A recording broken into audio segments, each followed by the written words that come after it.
Welcome to Tell Me Your Story, New Paradigms for a New World, where we're giving you choices and knowledge of those choices to help make your dreams come true. And today we have a returning guest. I always love having a guest come back for a second, a third, a fourth, however many times we can get them and they're willing to come back. We don't want to bore them, but we find that the program is much more interesting when we continue to get the different perspectives from our guests. Our guest today returning is Kristian James. And with us last time, he was talking about his latest book that was out, and that was Building Our Main Street. And we're excited to have him back. It's nice to have you back and to talk more about not just that book, but also another book that you have that we're going to talk about here. Welcome. Thank you for having me again. I had a pleasure last time, and I look forward to it this time. Yeah, this is for me, it's a lot of fun. And one of the things that I wanted to talk about is maybe just to catch people up, those who haven't listened to, and I would highly recommend anytime you might be hearing on the radio broadcast a returning guest, you go to the podcast and look for their previous appearances on the program so as to kind of get caught up. But Kristian, tell us a little bit about your background that led you to this first work about building our main street. And I really do like that concept that you came up with. Sure. So Building Our Main Street was a book that I pretty much created or thought of or started building the pieces to when my father surprisingly passed away. We found him. I talked to him on Thursday. We found him on Saturday, and my nephews all were talking to their dad. My brother was like, yeah, my dad pulled me aside and said, I just kept saying, I hope he's not dead. I hope he's not dead. And I'm like, they don't really understand what that means, right? They're like 9 and 10 years old. And so I end up fast forward a year, I end up meeting my now wife, and we were leaving Disneyland, and she looked at Main Street and she goes, I really wish Main Street, like retirement homes and stuff like that for the elderly, it was very much like Disney's Main Street, where one room's a movie theater, you go into the next room, it's a candy store, you go to another room, and it's just something different and fun for them to go do. And I just came together with the idea of, so when you pass away, you're always said your life flashes before your eyes. What if when you pass away, it's actually you go down your own personal main street that has your favorite places, memories, foods, all sorts of things, and you get to experience it all over again before you cross over into whatever your personal belief or religion is of where you go after you pass away. Reminds me of a stand-up comedian, a stand-up bit that a comedian did, and I have the album on reel to reel, believe it or not. And I'm trying to remember. I had him. He's the guy that was always in Woody Allen. That's his name. Yeah, and he was showing everybody his this pocket watch that his this is a pocket watch. It was his uncle's pocket watch.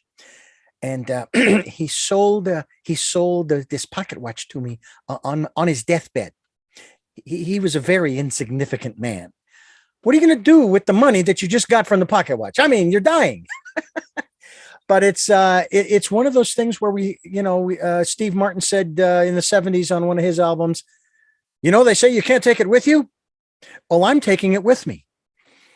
And I find it interesting the different ways in which we seem to perceive what death and dying is or isn't.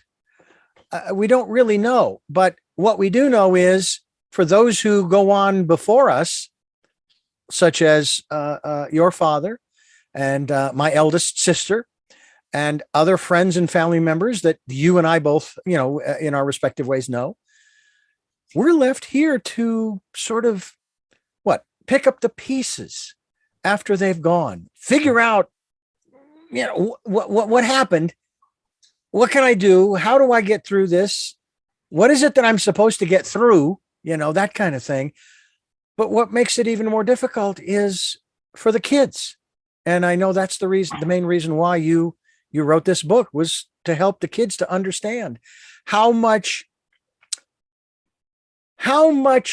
truth, if you will, or I'm actually thinking of a different word because I know that your book is filled with truth, but how accurate or detailed do you get in this book, Building Our Main Street? So with the book itself, it's a story about a little girl that's lost her grandmother, and her mom is with her, talking to her about her grandmother. So it's a way for her to teach her granddaughter and her daughter more about her. So it's like you see three different phases of the grandmother. You see her as the little girl herself, then as the mom, and then as the grandmother, all in an ice cream shop. Also going dress shopping for, her wedding dress, and then going with her daughter for her wedding dress. And for the most part, with the detail of the book, we don't really mention the word, death. I think when you and I discussed it last time, we had discussed passing on. Transitioning. Yes. By the way, do not get into a conversation with Bernie Siegel, the Dr. Bernie Siegel, about that, because he will nail you to the wall with the word death. Or his wife did not transition. His wife died. Okay. So with respect to Bernie, I think it's a nicer way to work into the conversation when you can use other words. I agree. And that's the thing too, right? So at the end of the book, you also see, like, over the shoulder of the daughter and the mom is actually the daughter, Nicole, her father. Her father passed away when just right after she was born. And again, it's to show that it's not just grandparents that can be lost. It can be, a young child loses their parent at a young age. It could be a close friend. It could be a close relative. It could be a best friend. It could be, these kinds of people. Because I think that's the one thing is, as a kid, like, I never thought about death until my grandfather passed away when I was about 10. But there's the same scenario as with my dad. I didn't really understand it. And then when I tried to get, to talk to my dad, my grandfather, to get to know him a little bit better, all my dad said was, just know your grandfather loved you. And I just sat there and went, but I don't know him. I didn't really know him very well. Like, I only knew he would take me to the park or take us to Taco Bell. I didn't know him as well as I did my other grandfather, where I would spend months with him in Chicago every summer, where, I learned about him being in World War II and find out he was a minor league baseball player, and he worked in a factory for like 35 to 40 years, Chicago lock. So I think that's the biggest thing right there is with this book. I want families to be able to, like, open up about their past relatives and talk to, so you get to know them, because we have ancestry.com, but who's better to tell you about your ancestor than somebody that was with them every day, or saw them, or spent all this time with them, and actually knows their stories and knows their past. And also, why not share these stories now while you're alive with your kids, so that you get to know you better? Because I think one of the things that my wife and I have joked about, we just had our baby girl, Abigail, and one of the things we said is, when she's a teenager, she's going to be like, you don't understand. Well, no, we do. We've went through what you're going through and everything like that. So I would like to be able to have these stories of, no, I do understand you, and this is how I understand you. Even though when I tell you, you're still probably going to roll your eyes at us and go, you just don't get it. Because it's them experience it now. Yeah, exactly. But being able to have these conversations, I think, is very important, because unfortunately, growing up with my dad was more of a closed off person. I could go to him with stuff, but he didn't really tell me a whole lot of stories about him. So sadly, when I talked to my brothers, I found out that I'm the youngest, and I think he kept a lot from me that he opened up to with my brothers. So I didn't get in regards to the closeness of getting to know him. I got to know him better because he was a military person and I joined the military. So that was where we connected. But all he ever talked to me about was work, military, or the Chicago Bears, or the Cubs. The Bears.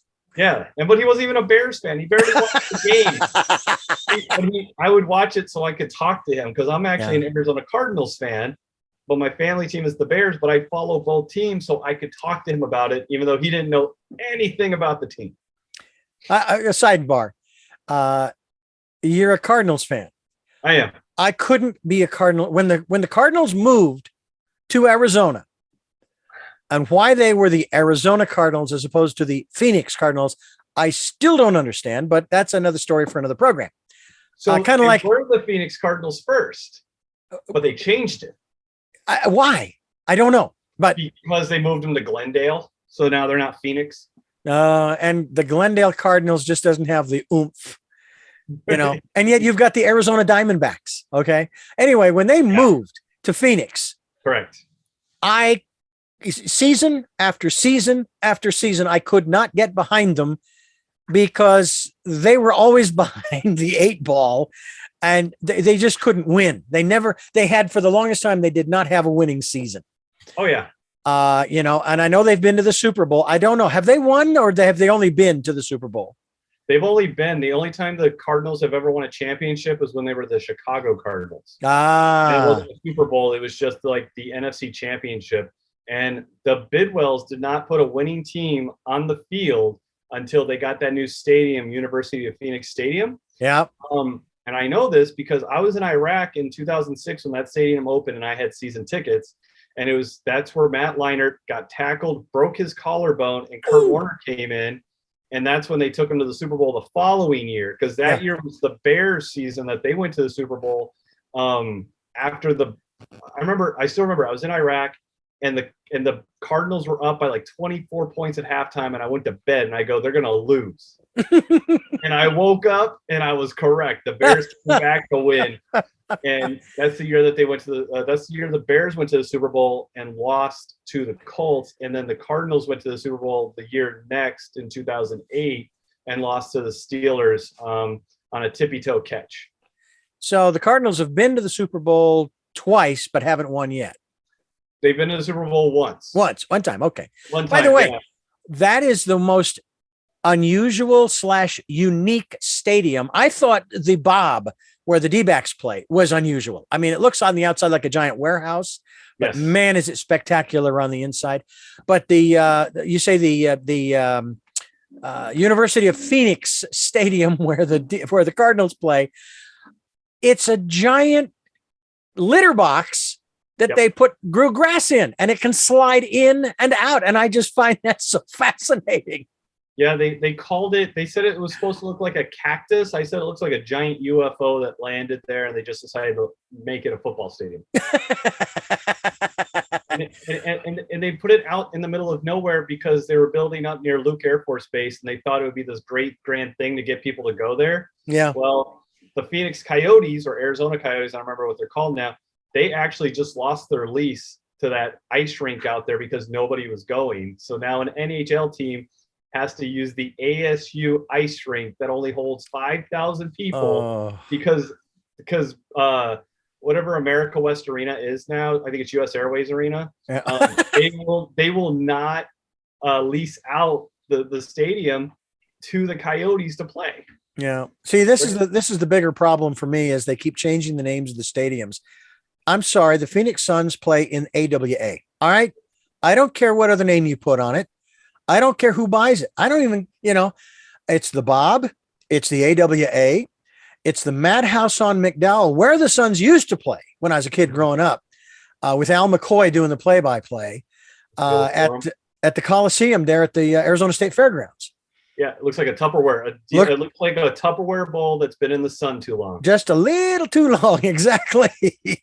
But and folks, I realize we've gone off the rails here just a little bit, but it's hard not to when you've got two people who have an affinity for some teams and have an awareness thereof.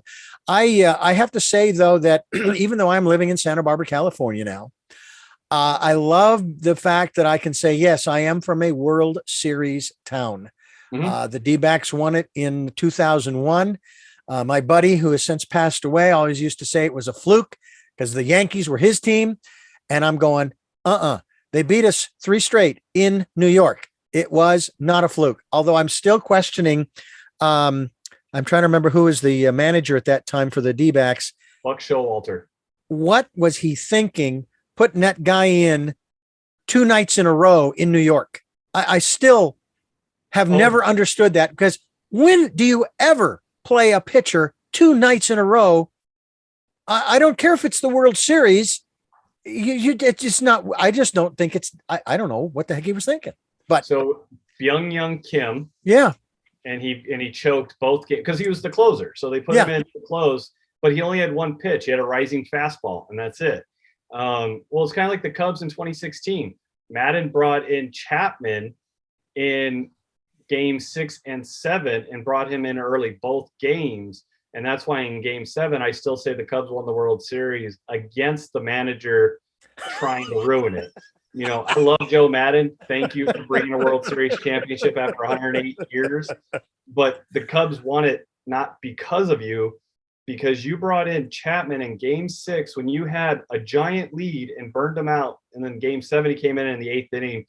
And like, I was at my house, and when he gave up that home run to Rajai Davis, I fell to the ground, like my legs gave out. And I just looked up and went, oh my God, this is how we're going to lose. You know, we're going to go to the bottom of the 9th inning and we're going to lose. And then when they won in the bottom of the 10th, when they won in the 10th inning, I lost my mind, just like when the Diamondbacks won in the 9th inning because of Gonzo. Yeah. Gonzo, what a shot that was. It was a bloop out into right center.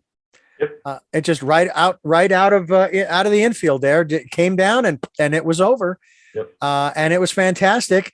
And the only guy that you could really see in the crowd was Randy Johnson. He was the tallest guy of all, yep. And he was the only one you could see amidst the other players. But boy, that was exciting. I will never forget that. I was watching it on TV all 7 games, so I just feel good about that. I love baseball. I love the game. I don't necessarily root for the D-backs per se, but you turn on a ball game, I'll sit and watch it because I just love watching these guys play. It's just great. Hey, we're talking to Kristian James. We're talking a little sports here. I get that. But that's part of the love of this life that we live. It is the most, how can I put it? It's the most important, unimportant thing there is on this planet is sports. Right. But quite honestly, we do need it. We need, now I don't want to say distractions. Okay. I don't think that's what they are, distractions necessarily, but it gives us an opportunity to, in a safe way, in an appropriate way, to sort of blow off steam. Now, when you and I say of our respective favorite teams, if they won the series, we won the World Series. No, we didn't. They won it. You just happened to live in the town that they were playing in. We cheered them. Yeah. But we cheered them. We sent them our energy, so to speak. And that's kind of what we want to do with our kids and young adults and all family members and friends and so forth. When somebody passes, oh my Lord, you do have the same hairstyle as me. I do. Bald as you. Although your beard is not nearly as gray as mine, but I guarantee you it'll get there.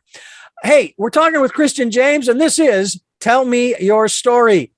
I'm Richard Dugan, your host, and Kristian James here to talk about his book. One of them, anyway, is Building Our Main Street. You have another one. Show me that tombstone again that is a part of this other book that is really appropriate because of the holiday that's coming up in October, Halloween.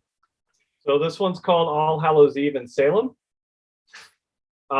So my wife and I are huge fans of Salem, Massachusetts, and I'm a huge fan of all the classic Universal monsters like Frankenstein, Wolfman, Creature from the Black Lagoon. And so what I did was this was actually my first book. I self-published this originally before I got it picked up by a publisher. And pretty much the book is about all the monsters getting ready to go trick-or-treating and just showing that the town of Salem is just a town of acceptance and everybody coming together. And nobody looking at them differently because they're different, Mm-hmm. Mm-hmm. and I think that's a big thing, especially, I said during COVID and different things like that. Cause I wrote it, we had our honeymoon in Halloween of COVID, and I ended up writing the book, when we got back. It was January of 2021. And I just, I said, I think instead of pulling people apart, I want to try to bring people together. And I didn't initially push it out to publishers. I was like, I'm just going to self-publish it, because I've been told no a lot with a lot of my stories, and we could not keep the book in stock, because I sell them all I would sell these on my website, Mm-hmm. and I personalize and I hand sign every single book, and I don't charge extra for that. It's just my way of saying thank you. And when I sent it to my publisher now, who is it's called Spooky Ink or AM Ink Publishing, he absolutely loved it. And funny enough, November 12th, I have the sequel coming out that we just finished and I just turned in. It's called Once Upon a Christmas Eve in Salem. And I love this book for the sole purpose of, I'm a huge fan of Christmas movies. So throughout the entire book are little Easter eggs from A Christmas Story or Home Alone or Die Hard, because I know people think Die Hard is or is not a Christmas film. I'm sorry, it's a Christmas film, folks. It is. And so throughout the book, I think it's one of the most beautifully illustrated things that I've seen. And I sent it to a few friends to proofread and to give me their thoughts. And they've all told me that they believe even my wife said, she goes, I think this is my favorite. I think this one's better than All Hallows Eve in Salem. Now, I don't know where you stand when it comes to the different philosophies. What are your feelings, thoughts, etc., about demons and those kinds of things, monsters? Obviously, you're a big fan of the fictional characters, although myth sometimes is closer to reality, than science fiction. Although that's another area where science fiction, it was science fiction, it's now science fact. Jules Verne's, hey, we've been to the moon. So now it's science fact, not science fiction, but it's a great story nonetheless. Mm-hmm. But also in terms of some of these other aspects within the context, I like to call it, of the metaphysical world, mm-hmm. of, say, reincarnation and those kinds of things, where loved ones might come back. But let's delve into that first half there. You're interested in all these monsters, but what about the aspect of evil and that kind of stuff? How do you view that? So I do believe in it. I grew up watching The Exorcist. I was like 7 or 8 when I saw it. Funny enough, it didn't scare me. The first movie I ever saw that was a horror movie I remember seeing was Child's Play when I was 4. Mm-hmm. But I honestly do believe in it, but I don't. It's one of those things that I've always said. I've seen ghosts. I've been haunted a lot in my life. And again, I tell people this, and like, you may not believe me, and that's perfectly fine, because it's not your experience. Like, I've had a friend go, what if I told you I don't believe your ghost stories? So I'm like, okay.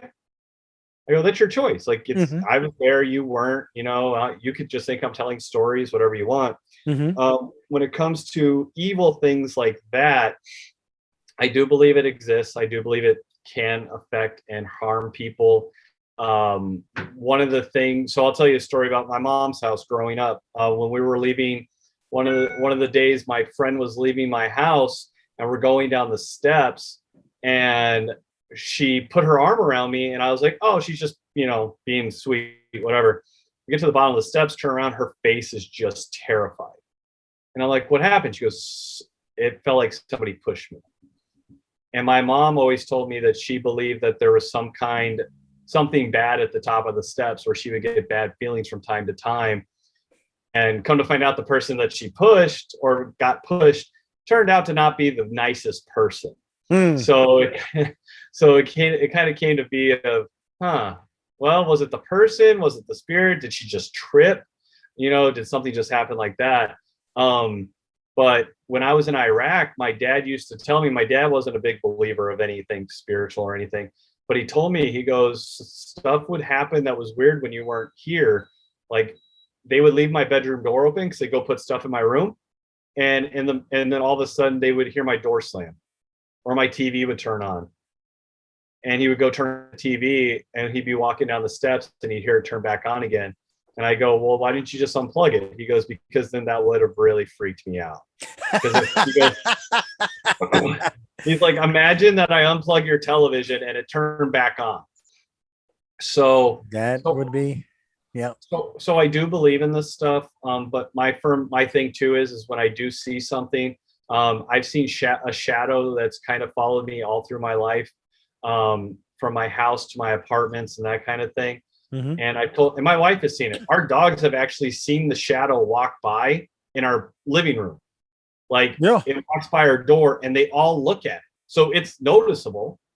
And my wife's like, what do you think it is? I'm like, I don't know. I don't acknowledge it. Because if it is something nefarious or not nice, I don't want to bring attention to it.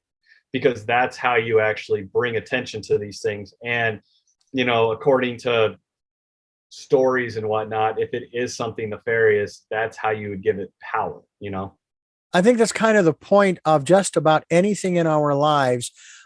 Working for a Christian station as I did in the 80s and early 90s, I learned that which you are looking for, you will find. And in this case, they were, of course, constantly. I always found this so frustrating. It's like they would anything that went bad in one's life, oh, that was the devil. Yeah.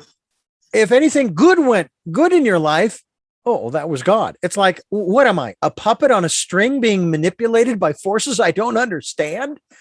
I'm not buying that one either. Yeah. And yet, if I put my attention on the bad things, it's like you just said. And someone even said that to me about, we were talking about something totally different, but it was a concern of mine in my personal life and so forth. And she says, well, the more you think about it, the more you dwell on it, the more power you give it. Mm-hmm. So I stopped dwelling on it and the power went away.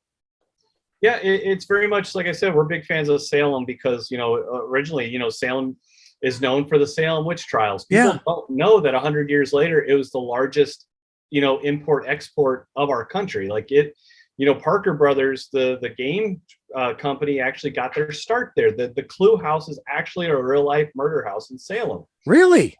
Yes. Wow. And so, but nobody remembers that. Everybody just remembers the Salem witch trials, which was all based on hysteria. And it was all based on, the fear, it really started because of the fear of the Native Americans, because they thought they were bad. And so many bad things were happening that it has to be the devil. It's the devil doing this. And then, two little girls, everybody reads The Crucible and thinks that Abigail Williams was older. No, she was 11 years old. You have two girls like 11 and 9 years old that get no attention. They're not allowed to play outside. But now they say something and now they're getting the entire town's attention. Mm-hmm. So all the other girls start joining in. Like, it legitimately became like the Red Scare, but back in 1692.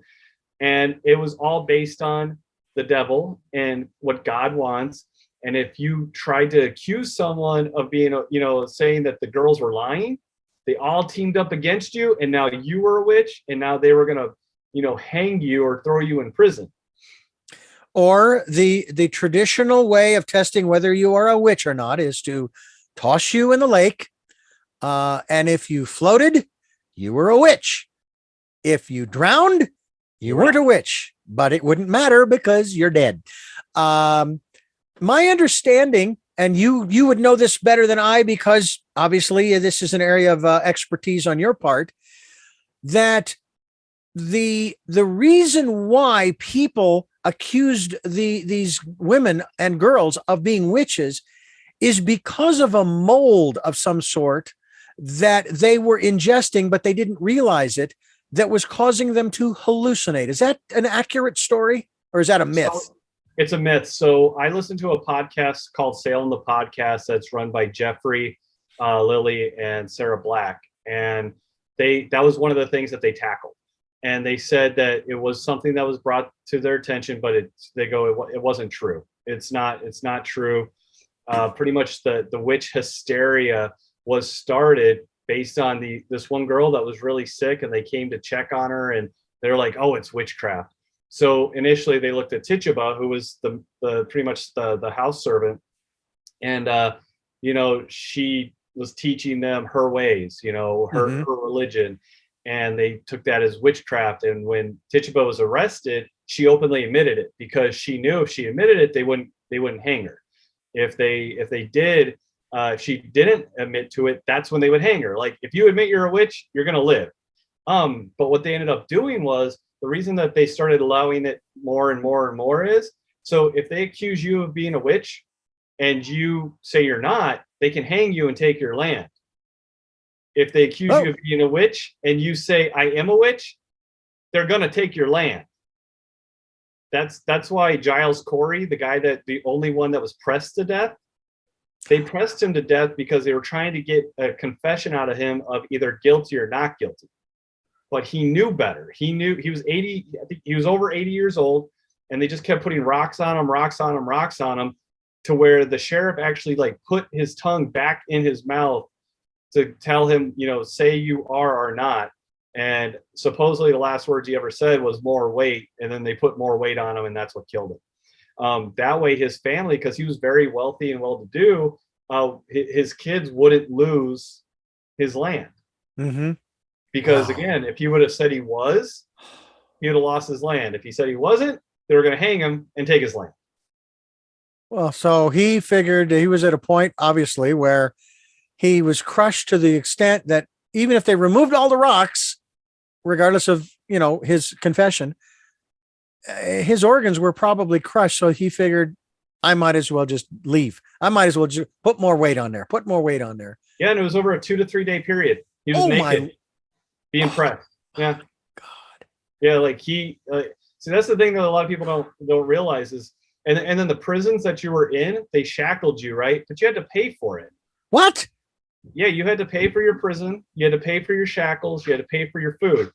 And if you couldn't pay for a bigger cell, your cell was actually legitimately very tiny, to where you were either standing the whole time, or like, imagine like when you were a kid and you were like kind of bent like a pretzel, kind of like this. Yeah. Oh my heavens. Because you had no room. So I always tell people, if you go to Salem, Massachusetts, make sure to go to the witch dungeon, because they show you, they have like legitimate what the cells look like. Like, the cells aren't there anymore. Mm-hmm. They got rid of it. They got rid of the old courthouse and all that. But the witch dungeon legitimately has recreated what it looks like, and it's just terrible. Like, a lot of people actually died in prison. Now, 20 people technically died, from 19 from hanging and 1 from being pressed, but there's others that got really sick in jail, and died as well. So, wow, what a time to I was going to say, what a time to be living, or dying, I guess. Yeah. We're talking with Kristian James. His latest work is Building Our Main Street, but we're also talking about, you said that was Christmas in Salem. Is that right? Once Upon a Christmas Eve in Salem. Once Upon a Christmas in Salem. We're going to continue here on Tell Me Your Story. I'm Richard Dugan, your host, and it's really a pleasure to have Kristian James back with us. I want to ask you to sort of give us and I'm not sure if there's a different one for each book or just in general for the work that you're doing. What is your mission statement? Mission statement, honestly, is just bring families together and make them smile. I grew up a big Halloween fan because of my mom, and then same with Christmas. Like, I always say, September 1st, October 31st, that's Halloween, even though I watch Halloween movies all year round. Mm-hmm. But then November 1st till December 25th, it's all Christmas time. Like, I legitimately do a flip. I watch all the Christmas movies. My wife doesn't necessarily ones that I enjoy as much, like the Muppets Christmas Carol. But those are the movies that I grew up watching and loving. And like I said, with the Once Upon a Christmas Eve in Salem book, I have little Easter eggs from all my favorite Christmas movies all through it. Like, I have one of the little ghouls that's in the Ropes mansion. He's wearing the bunny suit from A Christmas Story. I have Little Nero's Pizza from Home Alone.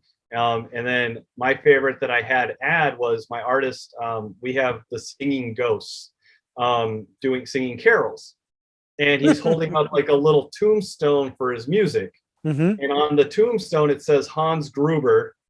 And I put the birth date of Hans Gruber and then his passing when he fell from Nakatomi, So because again, like, I think that's one of my favorite, things that people always discuss. Is Die Hard a Christmas movie? I believe it is. And I made sure to add it in my book. I used to collect, and I don't think I have them anymore, but then again, I could be wrong. I used to collect videotape, VHS versions of A Christmas Carol. Going back to, I believe it was the 1934, which I think was the first version, film of A Christmas Carol, coming forward with George C. Scott. I'm trying to think of some of the others. I don't know if Patrick Stewart has done the character of Scrooge. Of course, I think Bill Murray was also in a version thereof. Scrooged. And several, Scrooged. And there were several other versions as well that I would just, Alistair Cook, was he? No, I'm just throwing out names now, but I just would collect them. I don't know. There was something about that story that was so profound to me. And I wanted to see just how different actors and different versions looked and what have you. But I would have to say, and probably a lot of people would say, that my all-time favorite would be It's a Wonderful Life with Jimmy Stewart. Yeah, because I would watch that, and at one certain point, and we all know what that point is, I would cry when he finally realized that he did matter. And then Clarence sent him back, or let him go back to where he was originally before the dream, so to speak, the dream sequence, if you will. But it is interesting to take a look at some of these stories. I think there's another, who's the guy who did the animated Christmas tale, and it was sort of a horror film. It's like I'm seeing the guy's name, but I can't say it out. It's like it's not coming. But I think he did Beetlejuice. Oh, Michael Keaton? Well, not Michael Keaton, but the direct Nightmare Before Christmas. That's the one. Yep, with Tim Burton. Tim Burton, that's the one. Yeah, that's pretty cool. I really enjoyed that. Of course, I also enjoyed Beetlejuice too. I mean, but they're just fun. They're just fun movies. They're not trying to scare anybody. They're just trying to tell a story. And but I think that's very cool that and in this day and age when families are so split for a lot of different reasons, okay, which we won't get into here, okay, but for a lot of different reasons, folks are just having a heck of a time getting along with one another because they have differences of opinion. And I'll just share this real quick, Kristian. Yeah. My brother and I, back in April, had a very vigorous, shall we say, conversation that ended with the two of us agreeing, there are three. We kind of agreed on three different issues that needed to be dealt with. We didn't necessarily agree on how, but we agreed they needed to be dealt with. And I had made the decision halfway through the conversation, I'm not letting any of this stuff get between us. I didn't say this to him, but my mindset was, I don't care what he believes, what he thinks, what he professes. He's still my brother, and he will always be my brother. Mm-hmm. And I wish more people would take that perspective that, all right, so you can't choose your relatives, but your relatives can be your friends. Yeah. See, that's the thing. I think you were talking about that. Like one of my biggest things. So when I was on one of my missions, I had a conversation with one of my troops that, and again, had to deal with not the president now, the prior president. Mm-hmm. And I would have conversations with him like, look, I will have an open conversation with you, but the moment you get mad at me, get upset with me, say anything negative, be mean, that's where we're done. I go, but I would love to be able to have these conversations. And I think one of the biggest issues that we have is that everybody always says, don't talk about religion, politics, And sex usually is in there. and I'm just like, well, why not? Like, why can't we have these discussions? That's why when you express your opinion that's different than someone else's, they get angry or they get mad or they feel like you're attacking them. And I always tell them, like, I'm not attacking you. I want to hear your point of view, and then I'm going to tell you my point of view. And then if it's something that can be based off of fact and you can actually show, here's the thing I always tell people when it comes to politics. You need to go to 4 different websites for the truth. You need to go to CNN, MSNBC, Fox News, and OAN. When you go to those 4 websites, you will find your truth between all 4 of them, because they all are leaning one side. You just got to come to the middle. Yeah. And so I know you're talking about, like, you know, your favorite Christmas movie and everything. The reason that what honestly made me want to write kids books is I am a huge fan of the Polar Express. Oh yeah. I love the book. I love the movie, even though a lot of people find it creepy. But you know, the author also wrote Jumanji. And so in December of 19, my wife and I got to meet him. We went to the Grove in California. Oh wow. And he signed a book for me. And I looked at her and I go, because he read the book to kids. Like, he sat in a group of kids. And I was like, I really want to be able to do this. I go, so I actually wrote a Christmas story. The first thing I ever wrote is a Christmas story. And I have an artist that's been working on it for a couple of years. But she's going to college, so it'll get done when it gets done.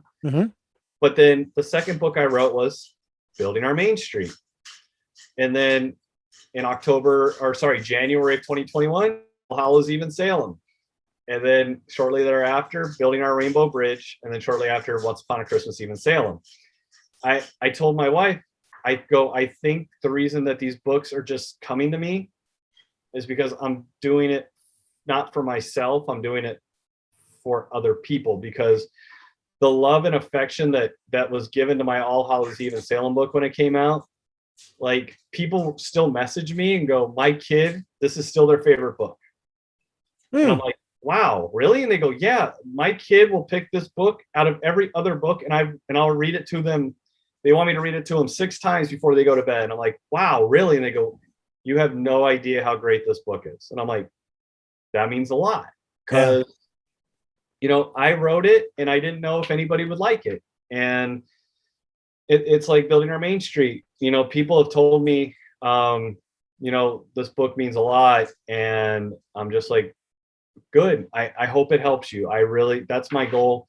One of my buddies recently just lost his grandmother, and I didn't tell him that I was sending him a book. So I mailed him Building Our Main Street. And then I told you about the Dracs. He wanted one, cool. But he hasn't been able, you know, financially, he hasn't been able to buy one.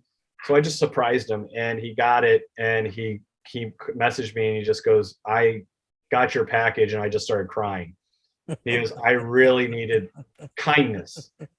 And I told him, I go, that's all that's all I want. I want you to be happy. Kids. And he goes, this is how I'm going to explain to them about their grandmother that just passed away. Yeah. Well, that's fantastic. Kristian James, my guest, talking about Once Upon a Christmas in Salem, as well as the Building Our Main Street book that is his latest work. And the whole point of it is to bring us together as a community. We've got to work together to deal with, and I put it this way, Kristian, to deal with the challenges that we have to deal with. And we could sit here and list them off, but we all know what they are in our own personal lives. And I have to say that, okay, I can appreciate people wanting to travel halfway across the country or all the way across the country to do their marching and their protesting and their yelling and screaming and so on and so forth. Okay. And you have got every right. But how are you helping your hometown community, your own neighborhood? I have to tell you that I am so glad that my parents decided to have a big family. This was their plan. None of us were accidents. They planned to have a big family. Maybe not necessarily 6, but then again, maybe they did. And they raised us in such a way that the whole point of our lives was to share not just love, but just the word you just used, to spread kindness, to be kind, even when people weren't kind to us. Yeah. And quite honestly, that to me is extremely, extremely important. You are listening to Kristian James and yours truly, Richard Dugan, and this is Tell Me Your Story. We are talking with Kristian James about his work and his book. The website, for those of you who are definitely interested, and I know that you are, because you're listening to this program and you find it fascinating. So I'm going to tell you that the world of Kristian James, I like that. The world of Kristian James .com. That's the website. The world of James.com is the website. And what can parents do? What can parents say to console their young children when a close relative or friend dies? Well, maybe you don't have to say anything right away. Maybe get a copy of Building Our Main Street, read that to them, and then answer any questions honestly with them. I think I remember, I think I was 7 when my grandmother passed. Although there's a part of me that thinks it wasn't that early because her husband passed before she did. And I was in my teens. So obviously there's something amiss here in my chronology in that file, apparently. But I was actually asked to leave the church because I was so upset because my grandmother meant a great deal to me. But one of the things that I would like for you to talk a little bit about before we end up having to wrap things up is how your view not only of where we go when we leave the body, but also of how your views of death and dying, and we'll go ahead and use those here because Bernie's not here. How your views have changed over the years. Sure. So I personally believe, so I'm a Christian. I got baptized back in August of 2002. So I believe that, when I pass away, my main street will be filled with my family, friends, and everything like that. And when I get at the end of my main street, that's where my dad's going to be waiting for me, my dog Cubby, my grandparents, the friends that I've lost, and we're all going to go to their, I guess technically judgment, right? But then I'm going to go to heaven. I know plenty of people that believe in reincarnation. And I've always joked that maybe the light at the end of the tunnel that you see when you die is actually you just being reborn, but when it comes to death in that regard is how my viewpoint has changed. So back in January of 21 and January of 22, I got activated to work at a coroner's office, one in Riverside and one in LA County. And it's an experience. Like I commend those people that do that every day. I commend doctors every day that have to, that unfortunately see people pass away. The coroner's transporters that have to go pick up the decedents and bring them to the coroner's office. And I told my wife, I go, there were days where I'm writing these books or trying to get this stuff done or, working with my publisher. And I'm not gonna lie, there were days where I'm like, at the end of the day, I'm gonna die like they did. Mm-hmm. What is, is there a point? And the point is this, my point in my life, and I think most people's lives should be to help other people. Mm-hmm. And I can't go around, saving people every day like, Superman does, or, like the Flash and all those Spider-Man and that. What I can do is hopefully bring some happiness and joy to families that need it, like, with my books. And, I kept showing you the coffin of Drac, but mm-hmm. Drac himself is another thing that I created I'm going to take them out real quick, that I created to make people happy because, people have Elf on a Shelf for Christmas, but he doesn't bend, right? Right. My Drac has wire all through him, so he can hang upside down. He can hold 5 pounds. And I came up with him working at the coroner's office because I kept having an idea. I'm like, why can't we have something fun for kids for Halloween. So, and the other thing too about the elf is the kids can't touch him. If the kids touch him, he loses his power and can't go back to the North Pole to tell Santa how good they've been. Oh, yeah. So my goal with Drac again is, I can't fly and make people happy and save them or do that kind of thing. But what I could do is create something to bring joy and happiness to kids. And so my goal for October is for Drac to cause mischief and havoc and a little bit of fun. So when the kids wake up in the morning, if it's a school day, they just have to find him, right? And they need to make sure to put him back in his coffin so he rests for the night so he can come back out. But on weekends, hopefully the kids will wake up and he'll be carving a pumpkin and now they get to join him and have fun. Or, he's coloring, some kind of fun little coloring book. Now they get to join in.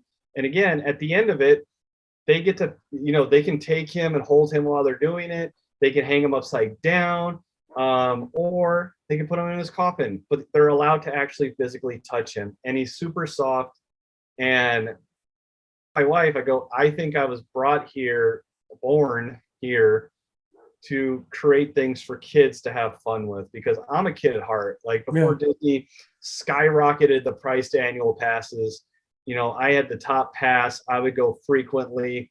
I would take my friends from Arizona would come visit me, and I'd be their tour guide and take them to Disney. And like, this is how crazy it was. I worked nights. I'd work from 10 o'clock at night till 7 in the morning, get off shift at 7 in the morning, pick them up, take for open, and leave at midnight. And we'd have both parks done. Oh, wow. All the rides, because I knew exactly how to work the fast pass system and get there. And I would take 2 naps. I would take a nap during the Aladdin play, and I would take a nap during the Nemo ride. And I had them perfectly placed to where I could get a 15 to 30-minute nap.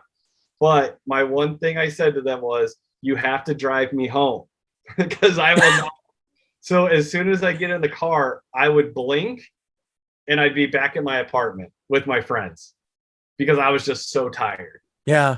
But like, I'm a kid at heart. Like I told you my dad was a military member, and he used to make fun of me because he's like, look at my grown son with the Disney pass, always at Disney, always at Universal, blah, blah, blah, blah, blah. But at the end of the day, before he passed, he told me, he goes, I'm actually kind of jealous of the fact that this is who you are and how you are. And, he goes, and he told me he was really proud of me, and I wish he would have been around to see the books and things I've created. But I also know that he's here supporting me, even if I can't physically see him. Yeah. Well, I will add a couple of more young ladies who are also huge Disneyland fans. And they are my 2 nieces, my sister Cecilia's daughters, Gabrielle and Danielle. I don't know how many times they go to Disneyland, but I know it's more than once a year. And they just love it. They absolutely have a blast. They've never invited me to go with them, but that's okay. See, I love Disney, but I try to go every year to Disney World. Now I'm not going to be able to go this year because Abigail's, very young. Yeah. And we're big wrestling nerds, and we're going to go to my birthday's April 1st. That's night 1 of WrestleMania here in LA. So I'll be going to WrestleMania instead. Oh, really? But, yeah. So, but my goal is hopefully the next time that WrestleMania is in Orlando, which tends to be every 3 or 4 years, Abigail will be 3 or 4 or 5, and we'll be able to take her for her first trip to Disney World. Because like you said, we took her in July for my book release, but we're actually going to take her for family time in October, and we got her a little mini dress, and we're going to take her on Dumbo, and I want to have the memories with her that unfortunately I didn't really have as a kid because I grew up in Gilbert, Arizona. Yeah, we didn't have a lot of money. There wasn't a whole lot in Gilbert back then either. Corn and cotton and Mormon. You see, folks, I know. Yes. So, Gila Bend was no different. Nope. And So that's the thing, right? Like I can't wait to take her to those places. Yeah. And if Disney would ever lower the prices of their annual passes again, I would like to get, even a lower tier one. That way, when I'm off on Fridays or whatever, I can take her. Yeah. But Disney needs to make their money back, I guess. So Well, it's kind of the capitalist way. You're that's what the whole thing is about from that standpoint. Is making money, but hopefully making money to add new rides, new attractions, that kind of thing, and maybe even create some new characters, lovable characters, that kind of thing. yeah. I don't know if Disney made these movies, but I have always loved the Ice Age series with Sid the Sloth. John Leguizamo does the voice, and Yep. it's fabulous. I just love it. But great stories. I hope one day that little, I don't even know what it is, squirrel or what have you, eventually gets the acorn Yes. because he never gets it in any of the movies, from what I understand. Yeah, his name is Scrat, Scrat. Scrat. Okay. Yep. And he, so initially it was Fox, but Disney bought Fox, so now it's officially Disney. So okay. Well, there you go. Yeah, there's a chance that you may get it. Yeah, I'd love to see Sid the Sloth walking the main street of Disneyland. That would be kind of fun. The last time I was there it has to have been 10 years ago with my wife. And I want to say, we had to have driven down there. And we actually bounced back and forth between the two parks, the Great American Adventure and Disneyland. And went on rides over here. Then we went back to the other park and did some rides and so forth. It was kind of fun. I'm not sure what my level of stamina is. Will I need to get a room at the Disney Hotel for the night or what? Because I'm not going to want to drive back. That's for sure. Because that's got to be exhausting, even for the kids, even for the little kids. You got to wear them out. Yeah, we got a hotel room for the night that we're going, just for so Abby, we could take her back for a nap and then bring her back to spend the evening with our family, and then not have to worry about driving home. But I was going to tell you, you're talking about Scrat and like all that stuff. If you go on Disney Plus, they have a whole new 5-minute like series of him, and he has like a little baby. He found like a little baby that's like him, and now they're fighting over the acorn. It's really cute. Oh my goodness. And of course the Minions, those are fun little characters too. Yes. And that's Universal Studios, and they have a ride there. I still haven't seen the new Minions, the Rise of Gru, but I'm waiting for it to come out on Peacock so I can. Yeah. I'm not in a big hurry to see these movies, these big blockbusters like a Top Gun, Maverick. I'll wait until it's available on Netflix or Hulu, something like that I'm already paying for. Yes, it'll be out on Paramount Plus. It just got released. I think it's going to be available to stream in like 30 to 45 days. And I'm not going to lie, I went and saw it in IMAX, and I absolutely loved it. Like my prior career before I became an officer in the military was actually as an instructor for aircraft. And so the stuff that he's training and that kind of thing that they're doing is actually stuff, not to the extent of the craziness that they did, but that is actually the training that I gave.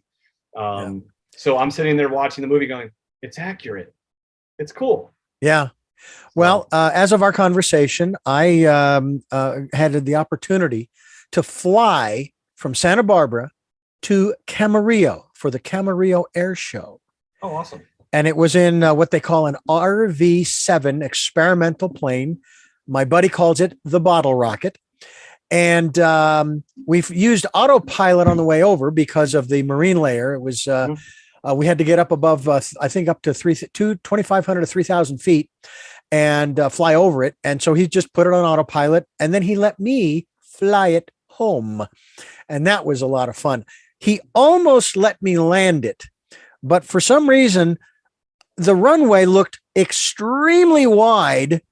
And it turns out, obviously, it was two runways side by side. And I was trying to go down the middle, which is not where you want to put the plane. Anyway, it was a blast. And the planes that we saw there, the Russian MiG and a Japanese Zero, a bunch of a B-17. There was a C10 or C-13.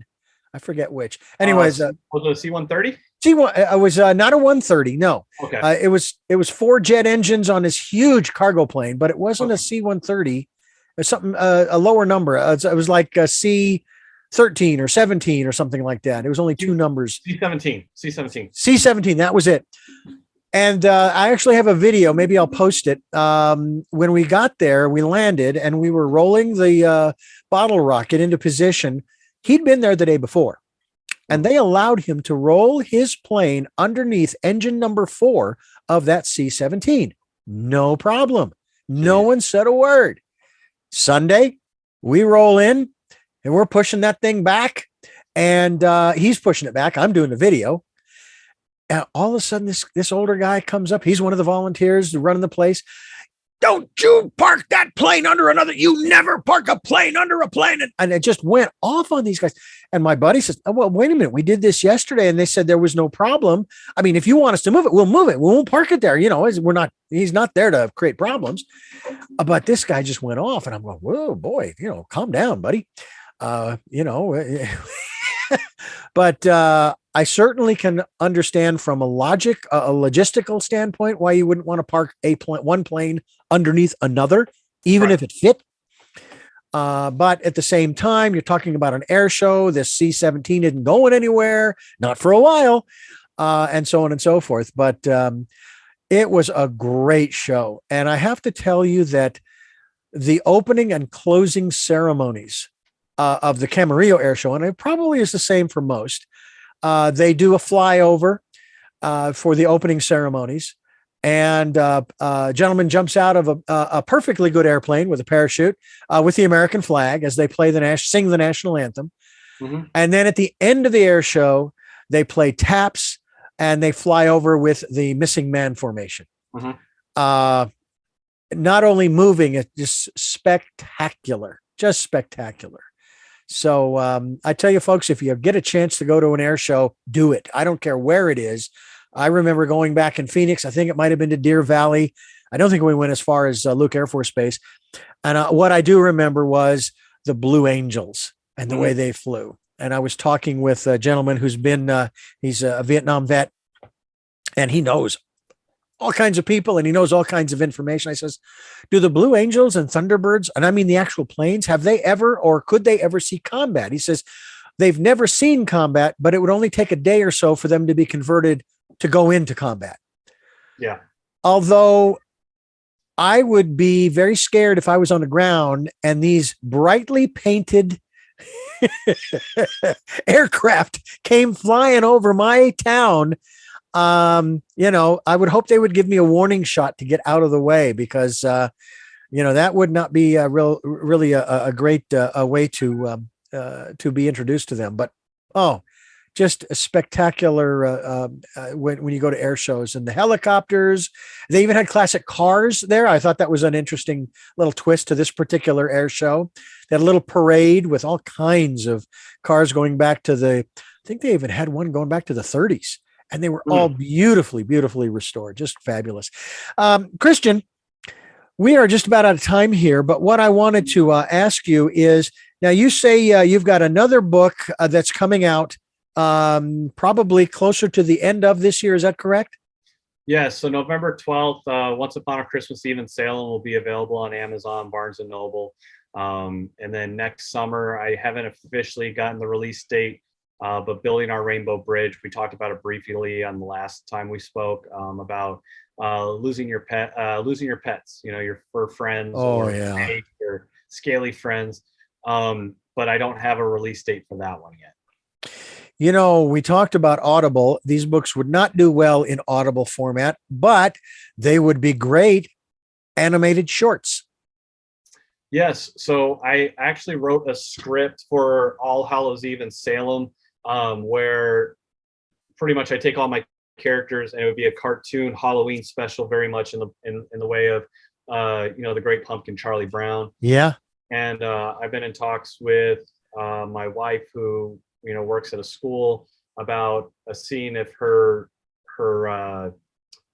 friends would want to help out and see if we can't get it made, and then see if we can't shop it. So I have it written, and I think it would do really well. And So that's my goal. Like I have a lot of plans for things, and if we can make it happen, I'm going to make it happen. Yeah, I know the feeling. I've got lots of plans for a lot of things myself, and there's only so much time in a day. And you just Yep. take it one step at a time. And if you can hand it off to somebody to sort of take care of little details here and there, I mean, it's amazing. You don't have to contact Disney or Pixar or some of these other animation shops, huge things that put out all these great movies and cartoons. They've got the technology now. You can do it right on your computer. It's just Yep. absolutely amazing. And I have to say, I'm thrilled that we have gotten a chance to know you and hear about not only you, the work that you're doing, but your family as well. And I think that you're raising your kids the way my parents raised theirs, to be kind to people, whether they're kind to you. Um, Although, if that's the case, I would kind of move away from them. But but maybe get one of those books of yours, building our Main Street, or Once Upon a Time at Christmas in Salem. I believe that's the title there, as well as building our Rainbow Bridge. Right, Yes. that's coming out not too long from now, we hope. And also go to his website, which is it the World of No, it's just worldofchristianjames.com. worldofchristianjames.com, folks. Will be linked, as always, to our guest website. We certainly hope that you will avail yourselves of that link. We are talking with Kristian James, and this is Tell Me Your Story. I'm Richard Dugan, and we're wrapping things up here on the program talking with Kristian James about the work that he's doing at worldofchristianjames.com, where you can find out about the books that he has available and the work he's doing. And again, that mission statement that you talked about earlier in the program. I want to go ahead, and even though it's not been that long since we've talked, I always like to ask these three questions of my guests, no matter how many times they've appeared on this program, because sometimes the answers change. So with that being said, I will forego all of the details of this program and where you can hear it, when, and all of the other great things that we hope that you are already aware of, folks. And just start with who is Kristian James? Kristian James is a father and a husband, and just an overall kid at heart who has made some. I always say joining the military was the best dumb decision I ever made at 18, and it afforded me the ability to, meet my wife, and have our little girl, and see the world, and just gives me the opportunity to be where I'm at today. Because I don't know where I would be if I didn't make that decision when I was 18. What is it that you hope to or want to achieve through the work that you are doing now? The work right now, honestly, is to hopefully inspire others to reach out and help others, whether it's writing a kid's book or helping at a shelter, maybe even adopting kids or fostering children, to be there for them, to help them grow, or just being a mentor. I think that's one of my biggest things. Is my wife and I have discussed it too, that possibly adopting in the future, because there's kids out there that need homes and need loving parents and loving families, and if we can provide that, why not? Well, sounds like you make a great team. Final question: what is your life's purpose? I think my life's purpose is to be the best father and husband I can be, best friend I can be to my friends, and just hopefully inspire people to be, because I'm not perfect. I mean, there's times where I've probably done things I shouldn't have or said things I shouldn't have, but learn from mistakes, be humble, and just try to be better each day. Well, Kristian, thank you again for giving us so much time away from your family. We're fortunately on the same time zone, so it's not too bad.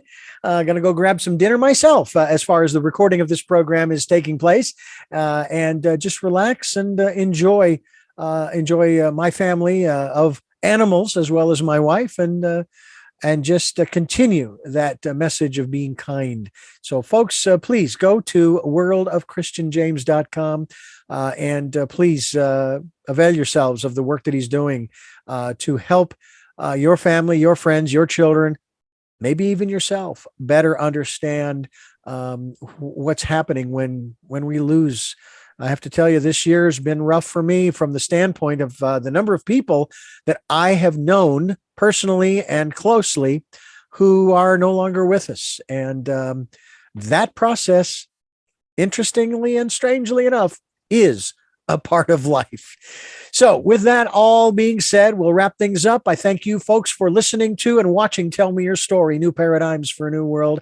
We are giving you choices and knowledge of those choices to help make your dreams come true. And until our next broadcast, podcast, videocast, love to Lal and Jeanette, I am listening.